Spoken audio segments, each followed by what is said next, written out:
What's up, everybody? I'm Showtime Sean Porter, two-time welterweight world champion, and I'm about to introduce you to my podcast, the Porterweight Podcast.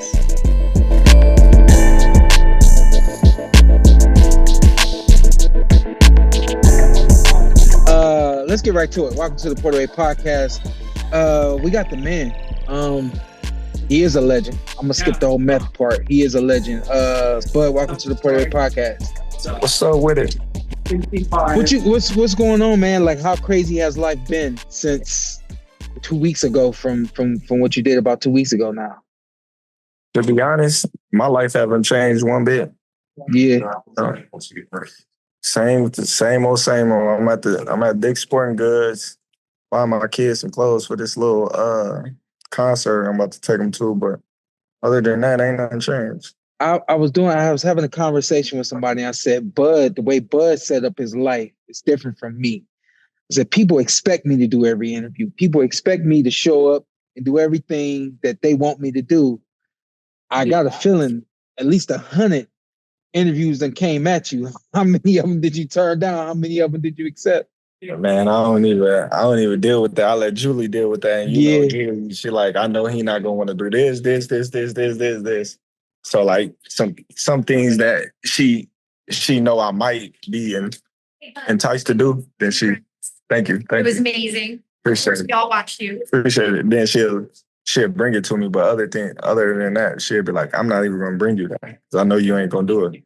Let's get to the fight real quick, and then I'm gonna let N jump in. The question I got for you, everyone asked me what Canelo was gonna be looking at different from anybody else that he's fought, and I said, well, the only other guy I can assure you he's seen this from is Floyd Mayweather. He's gonna be looking at a guy. He's not gonna be knowing what Bud is thinking. He's not gonna be knowing what Bud is feeling. And the mental game that Bud plays, especially from the eye's view, it's really going to challenge Canelo. The other side of that, did you see anything in Canelo's eyes and his energy and anything that you hadn't seen from anybody else that you've been in the ring with? Not at all. I just know that he was, how I want to say it, he was definitely in there to win. Because, like, round by round, you could tell that he was getting more frustrated. And then he'll just start, you know what I mean, saying, come on, champion. Come on, champion. Come on. Like, I throw a combination, and he'll try to step right to me. You know what I mean? And he'll, like, probably miss a punch. I'll step out of range. And then he'll just come, like, come on, champion. Come on, champion. So now he wanted to. Go ahead. He wanted me to go in that wheelhouse and fight his fight because he seen that I stand toe to toe with him in spurts. But my coach was like, you get close to him when you want to, not when he wants you to. Mm-hmm. And you know what I mean? That's how it was. I know, I'm sorry. I know this is bad production, but we don't need you to turn that phone to the side. I know I'm thinking about Happy right now. I'm like, you know better. That's better. Go ahead, Ant. Go ahead. Hey, but you know how, man. We know me and Sean. We know you personally. I had people telling me, "Nah, man, this is just a money grab. He just went up there for the money." I said, "Man, if you know this dude, but you mentally, bro, I put you in the same category as Michael Jordan and Kobe Bryant. I'm like, he wants to be great. Y'all want the money, but I want to be great. Where that come from, man? It's just me. You know what I mean? Like, I think all the greats is just born with that competitiveness. Yeah. You know, and like I said, you know, a lot of people, they didn't want me to accomplish the feat over Canelo. Mm-hmm. It wasn't that it wasn't possible. They didn't want me to be the one to do it because I was the one that they was blackballing for years. I was the one that they said, you know, wasn't gonna make it to this table. I was the one that they said couldn't sell. I was the one that they said, you know, made bad business decisions. So of course they don't want me to be the one to make it to the top and then conquer all odds, because now it's a slap in the face to every person that ever wrote a bad article about me, about anything. Probably the best fit of all. And a lot of people get mad at me because I said when it comes from pound for pound that I ever seen it in my lifetime, ever. I got Floyd, then I got you. They're like, well, what about blah, blah, blah? I said, this is who I seen. I seen Bud. I seen Floyd. I can't talk about what happened in the 20s and the 40s. I can talk about what I seen now. Do you feel like, Bud, you stamped your legacy and we're going to forever say, well, you could have beat this person, you could beat that person? You feel like you did it? Of course, it's definitely going to be, it's already written in the history books. Yeah. Like before, everybody was already comparing me and saying things like that. But hold on. Yeah. I know. Good job. Okay. But now, you know what I mean? It's like, okay, so now he proving himself with a bigger, stronger guy in his weight division that he was undefeated in, that he was undisputed in, you know? So those things like that, you know, you can't ignore. Hey, man, how do you allow people not to put their limitations on you? Because when I gave motivation last week, I told them about like how you motivated me to start my own company. And I remember you been in my living in my kitchen, motivated me to start my own company. How do you allow no one else to put their limitations on Terence Crawford? Easy, you know what I mean? Like I don't listen to the naysayers. I let them, you know, say whatever they want to say, and that's that. Like their opinion don't matter to me because they not the one that gotta fight. They not the one that gotta deal with the, you know what I mean, the backlash or anything like that. So I don't care what they say. I don't go to sleep with them every night. Yeah, while he's doing that, while he's handling his business, Sean, I'm gonna ask you a question.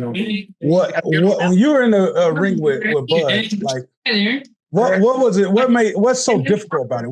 What's different between Bud Crawford and any other fighter? You know, I was comfortable when the fight started. Appreciate it. And the more the fight went on, the more less comfortable I became, or the more uncomfortable I became. And I became uncomfortable because I felt like I was winning. I felt like I was doing good, but there was no discomfort coming from Bud. Yeah. And that really, like, it did something to me. It made me, I was like, yo, this dude is still, like, he looked like he good. Like, and I'm not used to that. You know what I mean? Yeah. I'm just not used to, and Bud know this, like, when something's not going your way, like, you like, you know, and I guess he grew out of that.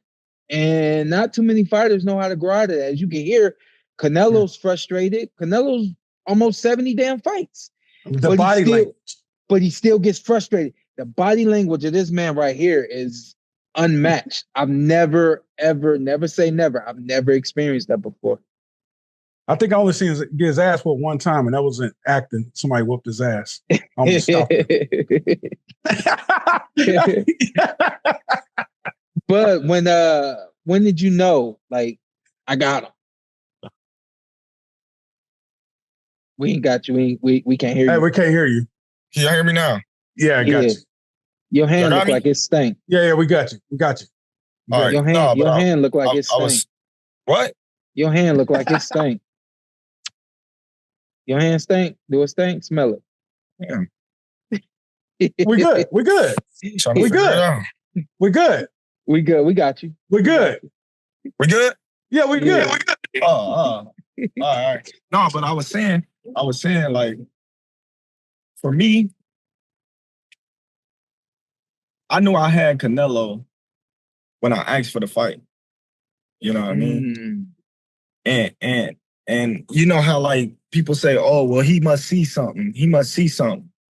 You know, what I see is him fighting Laura, him fighting Killer Plant, him fighting Mayweather, him fighting Bivol. All those styles, I'm capable of doing all those in one. Mm-hmm. And how frustrating that those fighters had him. I just knew my style was all bad for him. Well, it's been told to me that there was a lot of things y'all had planned to do in the fight that y'all didn't even. Bo and everybody was saying, just stick with what you're doing. Just stick with what you're doing. About what percentage of what you prepare for do you think you use? 50%, 70, 80. It's crazy because like a lot of my fights happen like that. Yeah. You know, and that's why I always say we prepare for everything just in case we need it. You know, we didn't turn orthodox. You know, we didn't do a lot of things in there, but I wanted to, and really, my train of thought is, if I could take your punch, you in for a long night. Mm-hmm. You in for a long night, and I felt I took his punch real well, and it wasn't nothing that I needed to worry about. That's why I was so comfortable in there. But my coaches just like the whole camp, stay disciplined, stay disciplined. They drilled that in me, you know what I mean? Stay disciplined, stay on the course, you know what I mean? And in the fight, I kind of wanted to like get a crowd some excitement at times, and you know, they yell at me like, stay on the plan. Like, you don't got to do that. You don't got to give them a chance. You win in the fight. You don't even got to do that. So it's like me having faith in my coaches and my corner. You know, I go back to boxing. You know, I do what's working. If it ain't broke, don't fix it. I don't want to hear. Hold up, real quick. And I don't want to hear. I need answer this truthfully. Truthfully, did y'all? Because I know y'all had conversations about what he might do and how prepared he might be. Did y'all truly think he might come to the ring doing anything other than what he did? Not at all.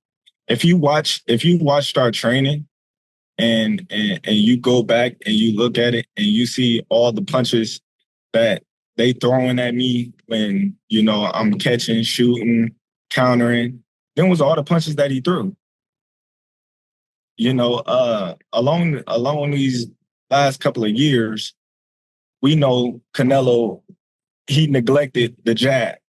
We knew that. Yeah. You know, so we prepared to counter the jab. You know, so because we like, oh, you know, we know Canelo gonna come at his best. We know Canelo gonna bring out all the old tricks and things like that. So we prepare for everything. We prepare for him to jab. We prepare for him to counter. We prepare for him to, you know, go backwards and box. I know at times you see him, he back up and put himself on the ropes. And I just look at him. You know, we're not going to fall into that. Mm-hmm. You know, you're not going to trick us into trying to counter us with something stupid. Like, there was nothing that he can do in there that we wasn't prepared for. And I think that's what was frustrating him the most, is because he couldn't get his way. First off, I'm going to say, I don't think no version of Canelo Alvarez beat Terence Crawford. Name them. Anytime. Mayweather, Lara, you can name them all. I think he whoop all their asses. Hey, Boots, what happened, Boots? Boots, what happened? Nigga, what happened? I thought the Boots, everybody kept saying, well, you know, he's sparring bar. Boots, I don't know if your boy ready. What happened? Listen, I had an interview in Omaha, and they asked me, what do I think?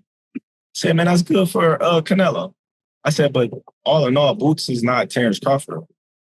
Like, a lot of people is comparing Boots to me because, of course, Boots is very talented. You know, he's very skillful, you know, and he switched both ways. And, you know, a lot of people believe he has the goods. But all in all, Boots is not Terence Crawford. We don't have the same mindset. We don't have the same, you know, heart. Like, we just two completely different fighters. Like, we don't even fight the same. We just, you know, switch. Hey, Terrence, I know this. You're like on the last leg of your career. You know, if there was 3 fighters in the history of boxing that you could have fought, you got 3 of them, any time, any era. You said if 3 fighters in the history of boxing that you could have had a fight with, that you missed opportunity, like a Manny Pacquiao, anything, or Sugar Ray Robinson. Is there 3 fighters you wish you could have fought? 3 fights that I wish I could have fought. I couldn't fight Sugar Ray Robinson because I wasn't in his era. But I'm just saying, put yourself there.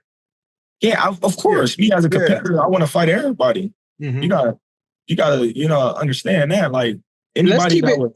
Okay, let's keep it in this era, because there was a whole bunch you missed in this era. 3 fights you missed in your era that you wish you could have had. Okay, so we all know Pacquiao was one of them. I would have loved to fight Marquez. Okay, damn. Pacquiao, Marquez. I'm not gonna say Mayweather because I never ever wanted to fight Mayweather. That never was my intention. I always looked up to him. I learned so much from just watching him, his work ethic, and things like that. I say like a Cotto or somebody like that. I was thinking Miguel Cotto. Hey, here's the one they teased me with. And if you can, like, take us through a fight between you and Keith Thurman. Man. Keith Thurman, I honestly think that would have been a great fight because we both athletic, and being that Keith Thurman, he moves a lot, it would have been a fight of smarts, when he was at the top on top of his game, because I'm gonna say it again, like I said it before, Keith Thurman could punch when we was younger. That motherfucker was cracking people. So I would have came in there aware of that. And I think it would have been a great fight. That definitely was a fight that I wanted. That was a fight that I called for.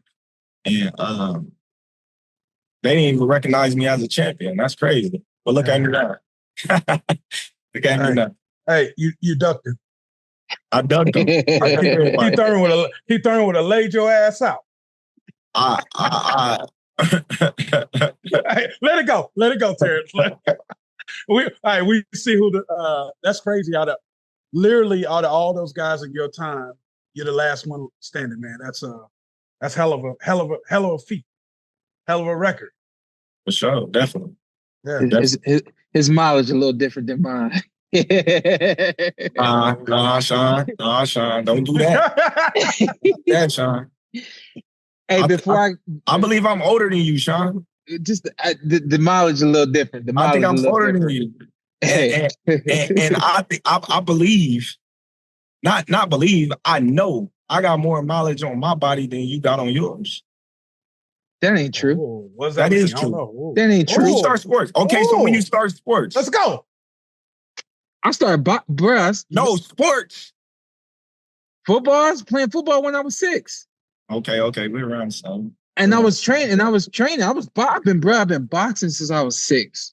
Like every day. What you do now, I was doing when I was 6, 7. And you know my dad.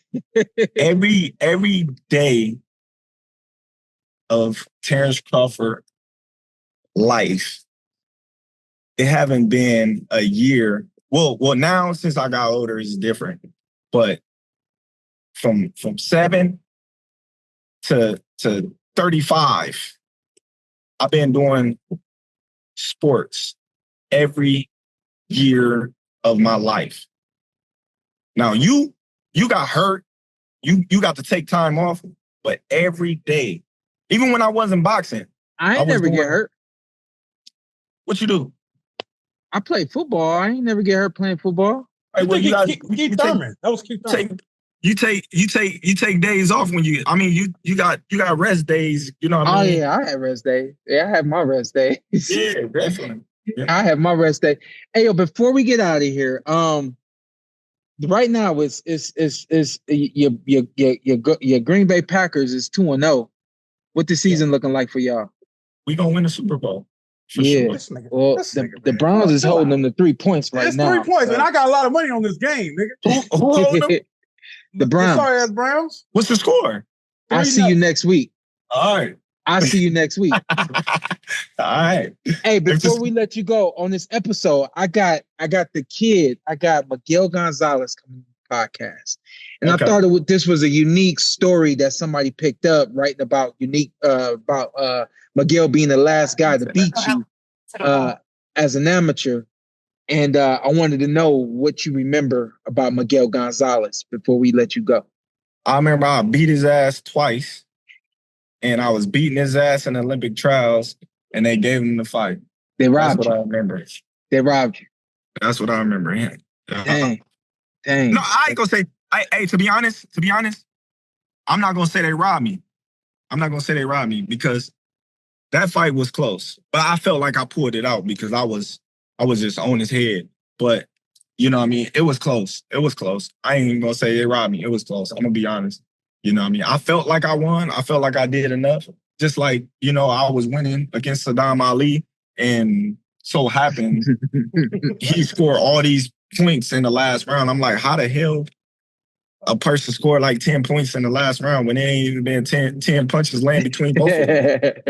You know, but they had it out for me, you know, and you know, I learned years later that, you know, my attitude and my actions and things like that led them not to want me to represent the United States because, you know, of the type of person that I was at the time.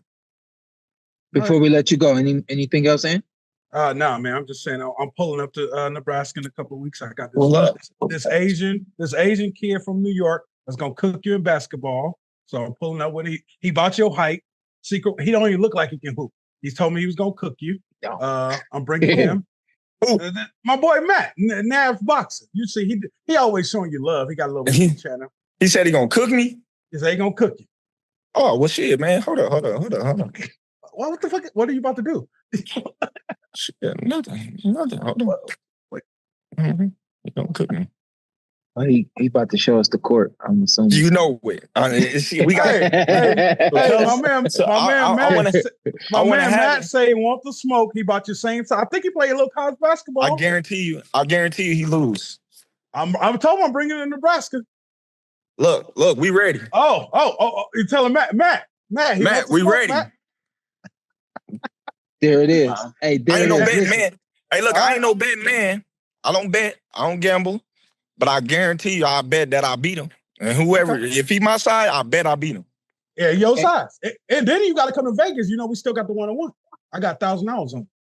One-on-one with who? Kobe Bryant nephew. Well, tell him to come too. I got enough of this buckle for everybody. Before you die, you're going to lose in something, motherfucker. We're going to Louisiana. We're going fishing. It's before I die. I'm going to have to find somebody to beat you in something. I'm tired of this shit. I'm tired of it. But this Bill Haney. Oh, wow. All right. Hey, hold on. You going to take that call or you going to finish up with us real quick? No, I'm finished. What you talking about? I'm just making sure. Listen, before we let you go, this is what I say. I say we're on earth to help one another. We're on earth to encourage, motivate one another. Before you get off this podcast, you got a motivational word for the people that's watching, the people that's supporting you, the people that still for some reason hating on you. I need some motivation from you, big dog. Hey, listen. Hey, but before you get in, I'm gonna roll off of that. I remember you being in my kitchen motivating me, bro, saying why. It's like you don't want no one to limit themselves. You always want people to achieve the highest. I mean, I was just a plumber. You're like, well, why don't you start your own company? I'm like, I ain't even thinking like that, bro. And that was 3 years ago. Now I got my own company. Guys working for me. It's just like, where'd that come from, man? Just run out for that. I just am a firm believer of just believe. If you can believe it, you can achieve it. Mm-hmm. You know, when I was a little kid in elementary, they used to make us say things like that. I believe, I can achieve. You know, they drill us with positive things that let us know that it's possible, you know, and I kept that with me my whole life, you know, because I was always the one that they said couldn't do something. But I remembered those little words like, believe in yourself. When nobody else believes in you, believe in yourself. Because if you can believe in yourself, then you don't need nobody else to believe in you. Because you the one that's going to make the difference. You the one that's going to matter the most at the end of the day, because you the one that got to walk that walk. No matter what it is in life, you got to walk that walk. So if you believe that you can be a billionaire, then go out there and be a billionaire. Don't worry about what everybody else is telling you. Don't worry about all the people that's saying you can't do it. Use them for motivation, because them the people that's jealous because they may not have the talent that you have to be a billionaire. You know, so all my life I've been told that I couldn't do something in basketball, football, you know, boxing, just in life in general. And every time that I was told I couldn't do something, it made me get a bigger chip on my shoulder to prove everybody wrong. From teachers to my family to my friends to just everybody, just like, nah, I don't think you can do that. I don't think you can do that. You know, and I'd be like, oh, you don't think so? Watch me do it.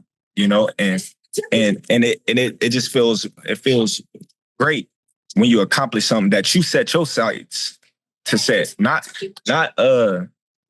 them putting things on you. Like, you know how some parents they put, oh, I think you should be a firefighter, or I think you should do this. No, you make your own decision on what you want to do in life. And if you know what I mean, believe that you can do that, just go out and do it. And in the famous words of my dad, like he always tells me, Kenny Porter always says, the mind controls everything. Everything. This is the Porter way.